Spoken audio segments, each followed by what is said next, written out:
আপনার বাচ্চা সারাদিন ধরে ফোন ব্যবহার করছে বা আপনার বন্ধু-বান্ধব, আত্মীয়স্বজন আপনার হাত থেকে ফোন নিয়ে কী দেখলো ফোনে আপনি সেটা দেখে নিতে পারবেন খুব সহজেই। বাড়ির বাচ্চারা বা আপনার বন্ধু-বান্ধব আপনার থেকে যদি ফোন নিয়ে ব্যবহার করে আপনি বুঝতে পারবেন সে কি কোন অ্যাপে ঢুকেছে, কতক্ষণ ব্যবহার করেছে, সে অ্যাপটা কীভাবে আপনি চেক করবেন আজকের ভিডিও সেটাই আমি দেখিয়ে দেবো। অবশ্যই এরকম ভিডিও পাওয়ার জন্য আমাদেরকে সাবস্ক্রাইব করে রাখবেন। আপনার ফোনের যে সেটিং আইকন রয়েছে দেখুন, সেটিং আইকনে আপনি প্রবেশ করবেন।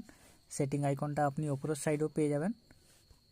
ওপরের সাইডে করে ওখান থেকে সেটিং আইকনে প্রবেশ করবেন, নিচের দিকে প্রবেশ করবেন। নিচের দিকে একটি অপশন এখানে পেয়ে যাবেন, দেখুন digital wellbeing and parental control. এই অপশনে আপনাকে প্রবেশ করতে হবে। লোডিং নেওয়ার পর দেখুন এখানে কোন অ্যাপে কতক্ষণ প্রবেশ করেছে এখানে সমস্তটাই দেখা যাচ্ছে। দেখুন এখানে আজকে 2 ঘন্টা 38 মিনিট ফোন দেখা হয়েছে এতক্ষণ অবধি। এবং নিচে আপনি চলে আসবেন ভিউ অ্যাপ অ্যাক্টিভিটি ডিটেলস, এখানে ক্লিক করবেন। এখানে দেখবেন কোন অ্যাপ কতক্ষণ ধরে সে ঘেঁটেছে। Facebook 37 minute, YouTube 17 minute, Opera mini, এভাবে প্রত্যেকটি অ্যাপ আপনি এভাবে দেখে নিতে পারবেন।